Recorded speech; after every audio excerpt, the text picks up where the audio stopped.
Hi, everyone. Welcome back to another episode of Paris Talks Marketing. Today, my guest is Anne Clara Laugesen. She is the CMO and the head of ESG at Stella Energy and Viggo. She also is a self-described mobility geek. So, Anne, welcome Thanks to so the much. show. Why don't you start us off by telling us a bit about who you are? My name is Anne Clara. I usually go by just AC. That's what my colleagues call me. I come from the startup and mobility world where I've been working a lot with the platform economy before. And then I've been working in marketing for about 10 years now. And I care a lot about making a difference for the climate. And because of that, I work with some of the sectors where we need to make the largest difference. And mobility and how we move around in general is something that needs a radical change. So that's why I've thrown myself into this industry. Wonderful. I completely agree with you about mobility. Tell us about the story, the Viggo story, because you all have rebranded now into Stella, but can you walk us through that story of how it started and how it evolved over the last few Yeah, years? so basically, Viggo is an EV-based ride-hailing service that's operating in Denmark, in Copenhagen and Aarhus. And the company was born in 2019 out of a need for a more user-friendly ride-hailing app in Denmark. The taxi industry had this pretty bad reputation, so we wanted to, one, do something that was way more user-friendly than what was available in the market. Back then, you usually would just call a taxi service, and the apps that were on the market were they weren't really working that well. And then we also wanted to do something that provided a much better service than what was currently available or available at the time in the industry. And then adding on top, we're like, if we're anyway starting from scratch, then why not make it 100% EV based? So that's what we did. And then we launched the app back in the fall of 2019. It's about 5 years ago now. And back in 2019, this was sort of slightly controversial because there was not a lot of EVs in general, and they're especially not in the taxi industry at all. So a lot of our competitors back then were sort of looking at us and laughing a little bit and being like, "Oh, you can't do this with 100% EV based because the cars need to drive all the time, and if you're running with batteries and driving with batteries, that's not really possible." And we're like, "Well, we're going to try to see how it goes, anyways." And it worked out pretty well because since then we've grown from zero to rounding almost 500,000 users pretty soon. I think that will land probably like in January or February. We expect to round 500,000 users, and we have 330 cars on the road in Denmark. Wow. How many cars did you have when you started? When we just went live, I think we had about like 10 or 12, which is sort of, that was really, really bare minimum in a market where like Copenhagen, where you really need to balance the supply and demand sides of the platform, right? So it was a little bit challenging at the beginning, especially making sure that people would be able to get a Viggo, especially on the weekends, because on the weekdays it was no problem to get a Viggo. But when you only have like 10 or 12 cars and you have a few thousand people opening your app on the Friday and everybody needs a ride when they're out and about, right? And when you launched it in 2019, the EV only fleet, did you position it as a premium product in the market? Yeah, we did. So overall, what we did was we took a stance that was sort of, you get more service, less CO2, but you have a similar price. So it was sort of something we wanted to give a sense of a premium product, but not necessarily charging a lot higher prices, because it's also a very competitive industry in the taxi market. So, yeah. And so Viggo's evolved, and then there was a rebranding, or was it a spin-off to Stella? Because Stella is just the Stella is only stations? Stella is only our energy company. So basically, one of the things, so Okay. I told you before that we had a lot of the competitors back then were like, well, where are you going to charge your cars? You can't really charge them. They need to drive all the time, right? That's how you run with taxis. And that was the one thing that they were actually right about. So, because along the way, we really figured out that we needed ultra fast charging in urban areas because these taxis just really need to drive all the time, right? That's how you run a proper taxi business, is that you can't really have the car standing idle. So if you want the car not standing idle, you need fast charging. And fast charging back then was mostly available in highways. And then in the urban areas, it was mostly slower chargers. So it was very much focused on the the needs of the private EV driver in terms of the infrastructure back then. And we saw that, basically looked into the crystal ball and saying like, what if we're all going to change to EVs? That involves the commercial sector as well. And the commercial sector, including ourselves, has then a really big need to charge in the city center. So they don't have to go out of the city to charge, because that will take time away from being able to drive their customers, right? So then we started up our first charging station that went live in April 2021. And the company was back then called Viggo Energy. We sort of set it up as a sub-brand or daughter company of Viggo, in order to be able to piggyback off the brand and the Viggo brand in general. And that worked out pretty well. And nowadays, Viggo is a pretty well-known brand in Copenhagen. So it makes sense for us in Denmark to have a charging company that is called Viggo Energy, because we could somehow piggyback off of that goodwill, right? But then when we started actually being more aggressive and needing more demand for our chargers as we grew our charging platform, we figured out we needed to go to some of our competitors in the industry, all right? Because we set up the chargers for taxis, so we need taxis to come and charge for this to be a viable business as well. So first off, we figured out could be a good business if we got all of the taxis in Copenhagen to come and charge with us. But then when we went ahead and contacted some of these companies, they would be like, yeah, that's all good. You have a great product, great service, good price. We'll come and charge with you. And then we show them the contract, right? It says Viggo Energy on the contract. And they're like, yeah, we're not going to put our money by our competitors. That's interesting. So just that, because it was associated with the taxi competitor, they didn't want to charge at Viggo Energy. Some of them would. And was that the main impetus for the rebrand? Well, I would say there are two main reasons. So one is, of course, it would be difficult to get the competitors to charge. I mean, we're not only targeting our competitors, but that is one big thing in the Danish market, right? If you want someone to come and charge with you a lot, a taxi driver is a great customer for an ultra fast charger, because they charge all the time. They need a lot of electricity, right? So that is definitely one really major factor. And sort of the pros of calling it Viggo Energy was being able to piggyback, but then we also have piggyback off of the Viggo brand. But then we also have international ambitions with Stella. So we figured out like nobody outside of Denmark knows who Viggo is. So calling it Viggo Energy doesn't necessarily make a lot of sense. And then we would also run into the problem of like, if we contacted, for instance, taxi companies in Stockholm or in Oslo, where we are on our way into these markets, then they would answer us sort of a similar thing. Like, oh yeah, that's a great idea. You have some great locations locked in. But is this some sort of Trojan horse where you come in and then our cars come and charge with you, and then you contact all the drivers and you start your own ride-hailing platform? We have absolutely no ambitions of starting a ride-hailing platform in these markets. So we're like, well, may as well remove that concern and then completely rebrand to a different name. So it's mainly because of being able to scale internationally, where we cannot piggyback off of the Viggo brand, and then also because of this challenge with competitors that we decided to do the rebrand. Yeah, that makes a lot of sense. And it's a standalone business in its own right, correct? The EV charging and the ride hailing are completely separate profit centers in the company, yes, I suppose. So we're separating them more and more. We have been sort of a very tight-knit company with the two business units until now, but we're moving towards separating them a bit more because of these reasons as well. But they are two different business units today. Okay. So the name Stella, it's memorable. What's the story? How did you come up with the name?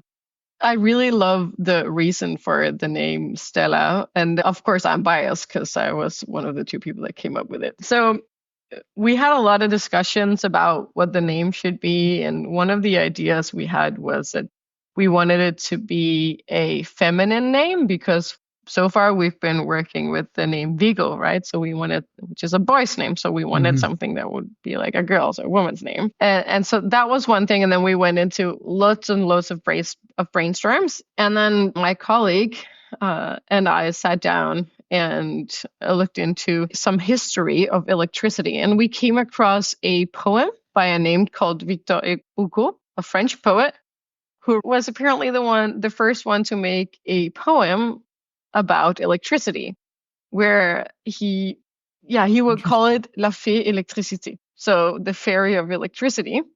And the name of this fairy was Stella. So we're like, first off, that's a pretty good story, like with the name being from the first poem about electricity.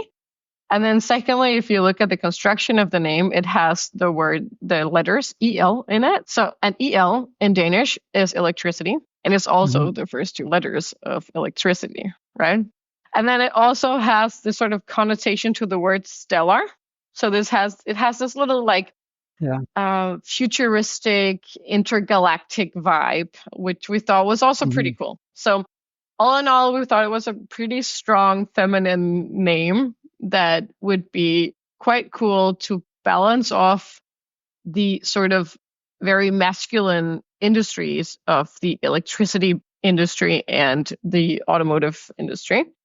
So we know also that what we will need to do is to use, in order for us to operate in a market that is very masculine driven, so it's the automotive industry and the energy sector, we will need to use, and then also being in the commercial sector, we will need to use some very sort of direct and more masculine oriented ways of communicating. And so we thought the name Stella would be really nice to sort of balance it off, so the two energies are more in balance in a way. Yeah. Can sound a little bit hippie-ish, but we also thought it would be pretty cool. That is cool.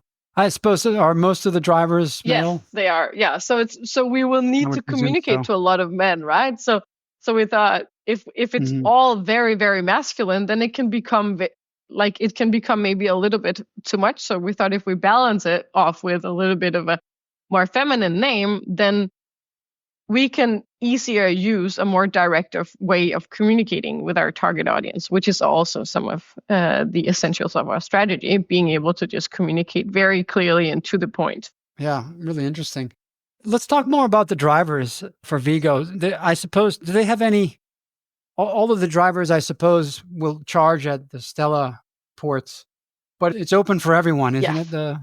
It's a separate. It's publicly available. Okay. No, actually, I remembered the question that I wanted to ask about the rebranding. And this is always a difficult thing to measure, but was there any signals from the market that told you that the rebrand was successful, or any sort of data that gave you confirmation about that decision? There was some quite soft data, I would say, which is that our CEO got contacted by a lot of the investors that he was previously in dialogue with following the rebrand. And we also had a lot of people engaging with some of our content on LinkedIn, and a lot of more followers and people in general came up to me. We launched on the Ecom conference in Copenhagen. So we basically launched in connection with an event where there was already a lot of focus on EVs. And a lot of people came up to us on our stand and were like, oh, wow, this is a really cool brand. This looks really nice. And they asked us, of course, like, why did you rebrand?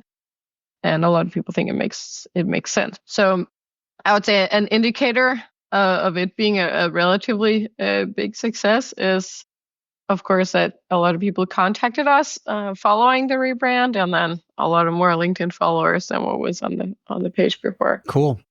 As a CMO, do you oversee also performance marketing for acquisition of users and also balancing the supply and demand of drivers and riders? So I have been in charge of balancing the supply and demand of riders and drivers on the Viggo platform before, and I've sort of handed that off to my colleague now, and I'm more on the Stella ship than on the Viggo. But I've been with Viggo since the beginning, right? So it's very recent that I've sort of been transitioning to Stella. Okay. Well, I'll ask the performance question on Viggo, and then we'll move over to Stella. Can you walk us through just the unit economics? Did you have a target cost per acquisition? And was that based on any future forecasts of how many rides, like a lifetime value formula? And then at what point also did you realize that there was a shortage of drivers and you needed to focus and shift attention more to drivers? Can you walk us through that Yeah, sure. calculus? So basically, when you book a Vigo, we charge 7.5% of the ride currently. That is what is called the service fee, right, to the drivers. So what we would need to do is to first off be able to tell like what is the lifetime value of the customer and how much of that total value is ours, right? So the 7.5%. And then we'd map that up to the cost of the various channels. So usually, yeah, I can give a few examples of what would make the most sense. We would go for more for pull marketing than push marketing, because when you're in the market for a taxi, you usually need it right now. So what would make a lot of sense for us would be Google App campaigns, these types of things where we could then pretty easily adjust the budget, right, accordingly. But we have, with almost 500,000 users, we have quite a lot of data on life, both on lifetime value, but also on our ideal cost per acquisition. So the lifetime value, you would project out how many rides at 7.5% margin. Exactly. And I guess, was there a way to segment either by the demographics of the user or maybe even the channel that would indicate the higher or lower lifetime value? Or did you roughly average out LTV across all the We users? were sort of born after GDPR. So we had quite a lot of constraints in that regard. So we have been able to do some segmentation, but it's still been relatively limited because we have a setup that is very GDPR compliant. I mean, we have a lot of sensitive data, right? So we know where people are at specific points of time, which we really need to take care of that data. So that also has some consequences in terms of being able to segment a lot. So we've been averaging things out, but then we've also looked into some of the segmentation that we were able to do and then trying to adjust accordingly. Yeah, lifetime value is always a elusive one to grasp. And the customer acquisition cost, was there a target ratio of LTV to CAC that you were striving for, or was there some payback period that you were trying to recoup after a certain number of rides or a certain number of time, recoup the acquisition cost? Yeah, we would usually go for if we recoup the cost after 2 rides, that would make sense. Oh, that seems very fast, because that probably happens in under a month. But also for some, yes. And so most people will, about 50% of new app users would take their first ride within a month or so. But then a lot of people also only take one ride because sometimes you get a tourist, for instance, coming in, and some people will come back after like a year. So there's a huge difference. So we have sort of a long tail of very, very active users, and then a lot of users that just took one ride. So that's also why it's quite difficult to map out some of these things. So that's why we placed it relatively low at about these like 2 rides approximately for us to be able to recuperate the cost. Well, I guess that if you see a ride to or from the airport, is that a pretty strong signal? But you could have locals also. Yeah, there's both, right? Yeah, that's not good enough to say, all right, this is probably a one and done tourist. LTV is much lower, so we have to lower the CAC target. Exactly. So one thing that we could do, and we're doing some of these types of initiatives, is to basically try and increase the amount of trips based on where you get dropped off, right? So if we know you've been dropped off at the airport, then there is a certain chance that you will come back to the airport. So if you're going on vacation and then you're coming back, right? So then we ask you to, for instance, pre-book your ride when you land already when you're on your way out, because then you know you have a Vigo waiting for you at the exit of the airport. So these types of initiatives would be something that we could use as some of the tools we're using in order to get people back on the platform. But indicators, we do have some indicators that we're working with, and this is one of them, of course, but there's never really a 100% guarantee, right? Yeah, sure. And on the channels, I suppose that the app promo channels like Google Apple Search Ads, Google App Promo, and Facebook app promo ads, now Meta, were those the main channels, or were there other channels that were really efficient at bringing in good, like nice low customer acquisition costs? For sure. Google App Campaigns would be number one, and then App Store ads, and then Meta ads to some extent. But they have also made it a lot more difficult to be able to send data back to the platform, right? So then that made it a lot more difficult for us. And we tested out a lot of different channels. So for instance, we tried out both Snapchat and TikTok, and we had a period right in the beginning when Snapchat just launched their paid version where you would be able to put ads on. And that worked out pretty well because the CPM was really low. But then as more companies came on the platform, it didn't make sense to us any longer because the competition was much higher. And so the prices increased. And then cost per install would be much higher than on the other platforms. And we didn't necessarily see a higher conversion. I also think that has a lot to do with the target audience of Snapchat maybe being a little bit younger. Yeah, I don't think Snapchat has or ever really will be able to achieve the scale of TikTok and or Instagram. I think they've plateaued probably at this point.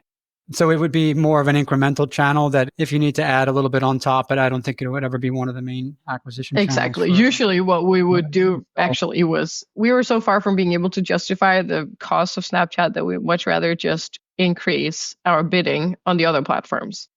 So that's what we would usually do. And actually similar with TikTok, we tried that out as well and didn't work too well for us. But again, I think that has a lot to do with the age segmentation and the audience in general on TikTok being a lot younger. And our ideal target audience is not like teenagers and people in their early 20s. It's probably people like 25 and up. Yeah. So I think that has a lot to do with it as well. It can probably work for a lot of other app companies and of course it does work for a lot of other companies, right? And it works from a branding perspective as well. If we want to just reach a lot of people, then yeah, it works. But from a purely acquisition standpoint, it doesn't make that much sense. Yeah, understood. I think nothing beats the high intent of Google search when someone needs a taxi or they need a ride immediately. The chances of them booking right after the install has got to be several times higher than when you acquire through a social media channel. But were you measuring the time to first booking after the install? We've been doing that in some instances, yes. And that was, of course, shorter on the pull platforms and on the push, which makes sense. Yeah. Yeah. With search, of course, high intent, I would presume that window would be a lot quicker. And that's probably that's the first real time to value is that booking that first ride. Yeah. Having that first good experience. Let's switch over to Stella marketing. What's been different about the entire marketing strategy for a network of EV charging stations as opposed to a ride-hailing app? So first off, we work with very different target audience, right? So on the supply part of Viggo, of course, that's the same audience as with Stella. But there's been growing competition in the market recently, but then we also just have the basics being very different. So what we've been doing historically with Viggo is we've been doing a lot of B2C marketing, and then we also had a sales team, and we've done some B2B marketing. Whereas here we're completely switching over to B2B marketing with Stella because it's a pure B2B game. So it is very different in its nature. So you're marketing to taxi companies, transport companies. What other types of companies have predominantly EV car rental? Yeah, so it could be a car rental. It could be companies like fleet-based car sharing, like these kind of green mobility. Could be last mile delivery companies as well. These types of companies, and then of course taxi drivers, right? Yeah, but you've excluded B2C. That's interesting. From a marketing perspective, yes. It's not like anybody can come and charge with us, but if it is to make sense with us, it's a very competitive market, and the EV charging market is very competitive. So if it is to make sense for us to set up these ultra fast chargers, it's a quite expensive setup. The capex is extremely high for these. You need to get electricity in the ground. Simply putting up a charger is super expensive. So the game is very different from slow charging. So what we need quite a high ROI in order for us to be able to make sense out of new customers. And in that regard, we need these high intensity users, right? So we need high volume users. Yeah, I see. Yeah, the economics, the payback economics are entirely different there, I suppose. So you wouldn't. It's not like you getting a payback in 2 rides. It's probably it could be even a year plus before you've recouped the investment, the entire investment. I would say yes for a B2C, but for a B2B, it could be that could be also a month, because if you're a taxi driver and you need to charge all of the time, then yeah, you'll keep going back to the same spot. And then there's another thing, which is, even though it's a lot more expensive, but our margins are also a little bit higher on the energy part. So with Stella, we work with a little bit higher margins, which is standard in the electricity industry. So that makes it a little bit easier, and that makes us able to be a little bit more sort of agile and maneuver. We have more maneuverability in that sense. Whereas with Viggo, we need to be very strict with the money we spend per user. Yeah. So B2B for Stella, I presume, well, in the digital space, are you doing LinkedIn? Anything with LinkedIn, or what are the primary channels? So as we've done this strategy revamp and rebranding, we're actually just right now getting started setting up everything from scratch, because we're basically doing a lot of this from scratch. We've been working on first getting the network in place with having enough charge points for us to be able to make sense out of doing these types of ads. But yeah, for sure, LinkedIn will be one of the things we'll be doing. But then we also see from our supply campaigns in Viggo, we know that a platform like Facebook is actually really, really good to get the drivers' attention. So it's a very efficient platform to get drivers. So we'll most likely be using Facebook a lot for the drivers and for the sort of this single person companies, and then using LinkedIn for more the corporate types and these kind of bigger partnerships and top-down approaches.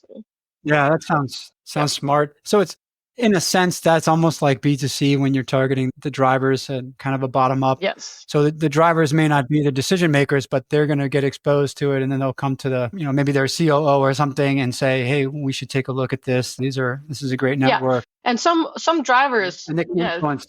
Some drivers are also their own, like, so if you are also their own boss, right? So if you're a taxi driver, for instance, a lot of taxi drivers will be a hauler, meaning they own the car, so they can make all of the decisions they want by themselves. So getting that type of customer on board is easier to do via Facebook as a channel than it is to do via other channels. Because imagine you're a taxi driver and you're sitting most of the day waiting to get a trip, or you're spending a lot of the day, of course, driving people, but then you're also sitting around. Yeah, you're just sitting on your phone. Means you spend so much time on your phone. So platforms such as Facebook and YouTube are some of the ones where you can easily reach this target audience, whereas they don't spend that much time on LinkedIn. Yeah, that makes sense.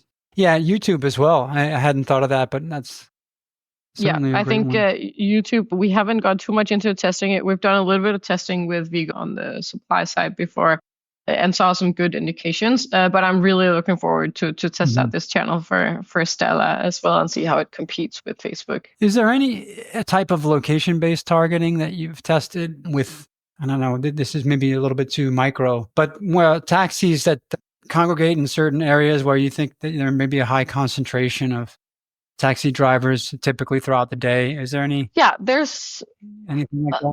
Like, it makes sense for a lot of the drivers that we target are in Copenhagen, right? So we can zoom in on specific areas, but then I think it actually makes sense for us. We've been going out and doing interviews with some of the drivers, and that makes sense to just go to places like the central station of the city, because they're just basically waiting around in the line. So if you start at the end of the line and then you start talking to them while they're at the end of the line, they kind of can't escape you, right? Because they're just standing there waiting for a customer.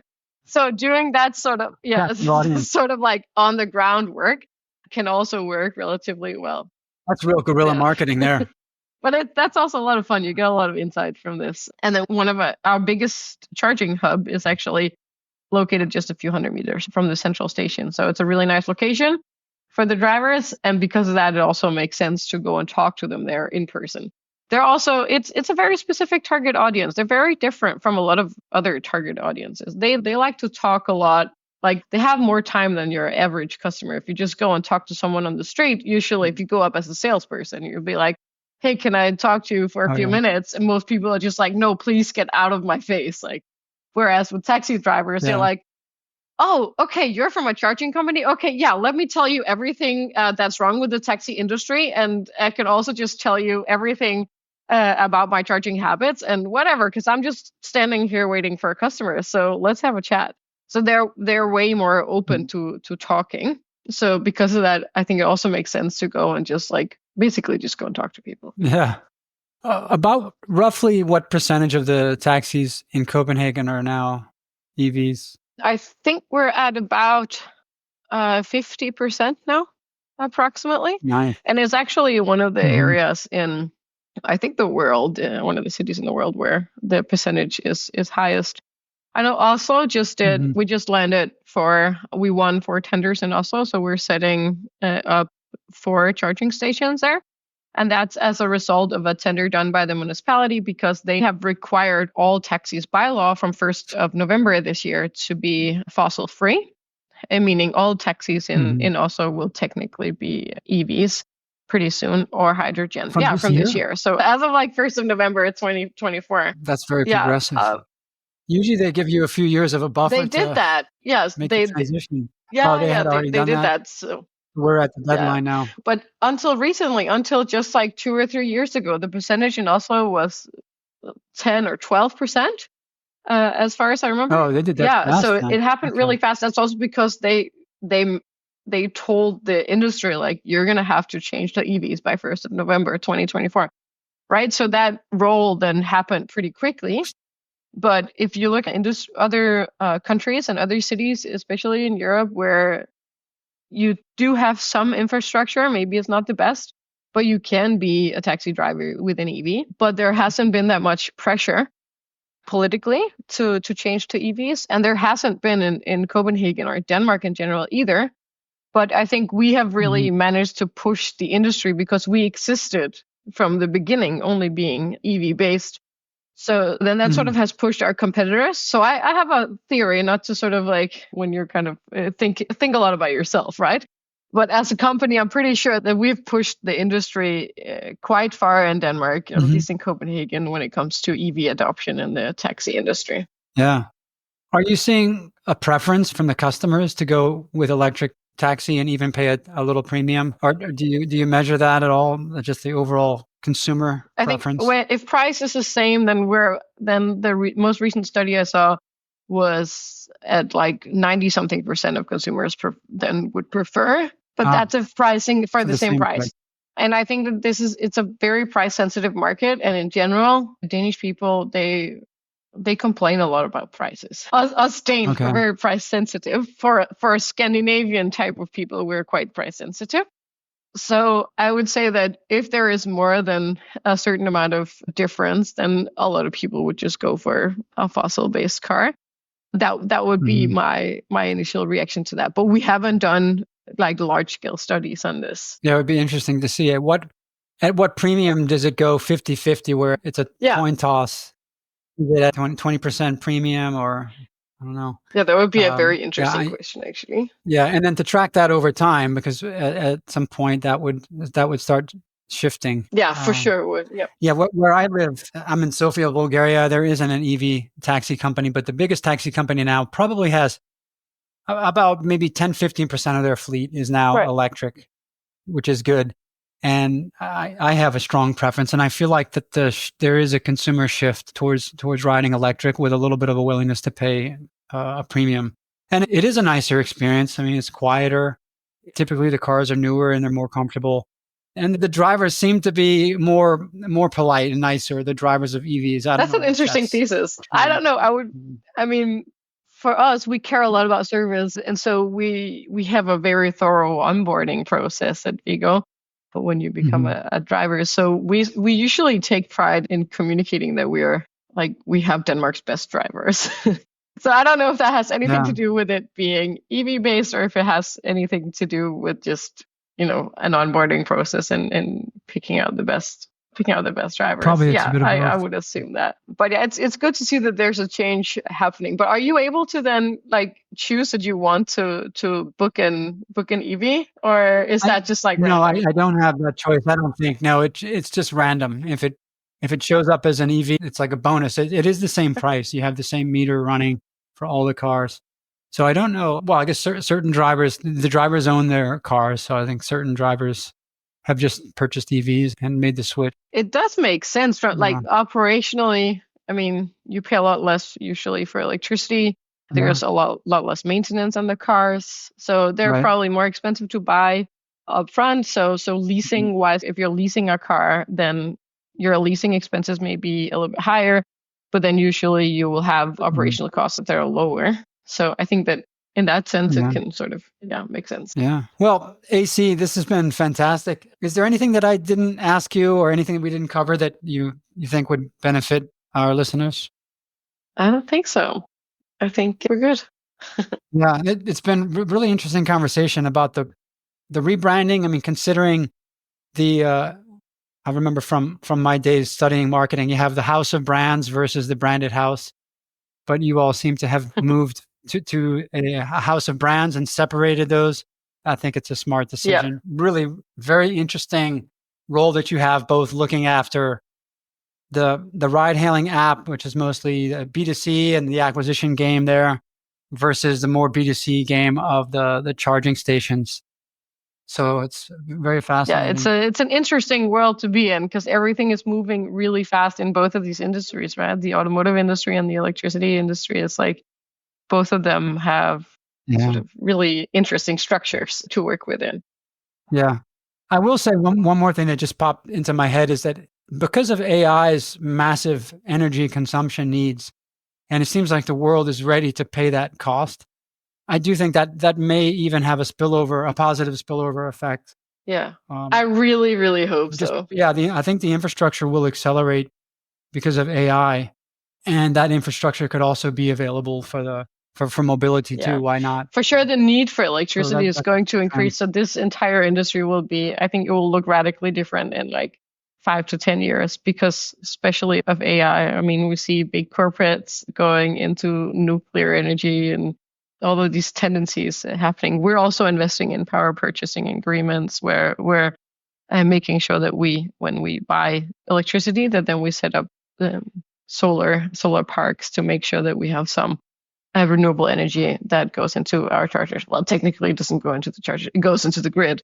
But then part of what we Mhm. buy is coming from solar Yeah, power, right? So I really hope to see that our supply chain in Stella will look very different on a European level in a few years. great. Well, thanks for the great You too, Paris. conversation. It was really nice talking Good to you. luck with Vigo and with Stella, and look forward to keeping Thanks in so touch. much. And you too. Have a nice day, Paris.